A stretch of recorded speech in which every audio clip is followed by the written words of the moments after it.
Renungan hari ini diambil dari kitab Kisah Para Rasul 9 ayat 13 sampai 15 dan dilanjutkan dengan ayat ke-17. Bagi yang sudah menyiapkan Alkitabnya, tolong dibuka kitab Kisah Para Rasul 9 ayat 13 sampai 15 dan dilanjutkan yang ke-17. Mari kita baca bersama-sama. Jawab Ananias, "Tuhan, dari banyak orang telah kudengar tentang orang itu, betapa banyaknya kejahatan yang dilakukannya terhadap orang-orang kudus-Mu. Dan ia datang kemari dengan kuasa penuh dari imam-imam kepala untuk menangkap semua orang yang memanggil nama-Mu." Ayat yang ke-17. Lalu pergilah Ananias ke situ dan masuk ke rumah itu. Ia menumpangkan tangannya ke atas Paulus. Katanya, "Saulus, saudaraku, Tuhan Yesus telah menampakkan diri kepadamu di jalan yang engkau lalui. Telah menyuruh aku kepadamu supaya engkau dapat melihat lagi dan penuh dengan Roh Kudus."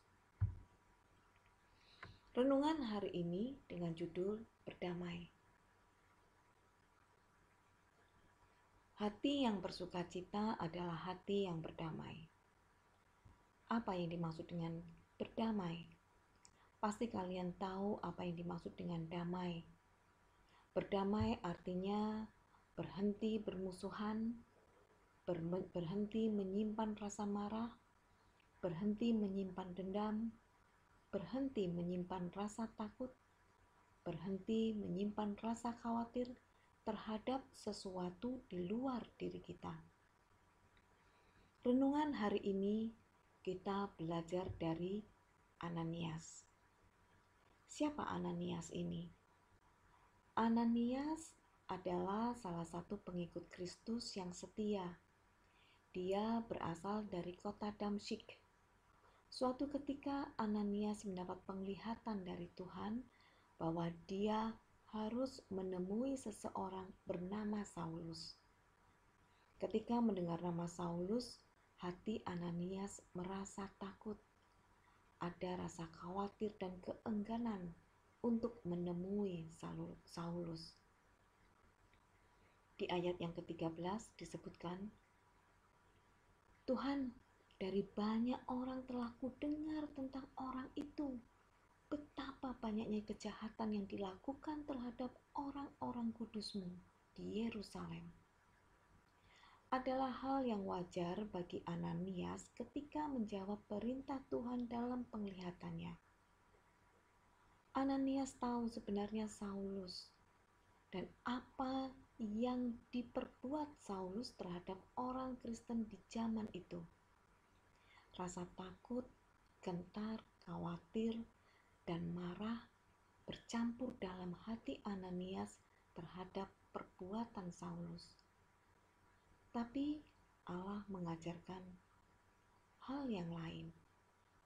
Allah sedang mengajarkan Ananias untuk melembutkan hati, memaafkan, dan berdamai. Diakui ini bukan hal yang mudah bagi kita semua. Apabila kita menghadapi seseorang yang selalu mengganggu dan melakukan hal yang jahat kepada kita. Ananias bukan Yunus yang lari dari perintah Tuhan. Ananias belajar untuk melembutkan hati dan berdamai dan memaafkan. Oleh karena itu, Ananias berangkat dan menemui Saulus, orang yang saat itu menganiaya orang Kristen.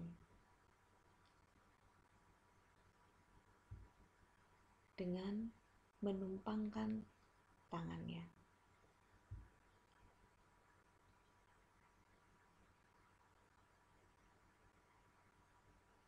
Apa yang dilakukan Ananias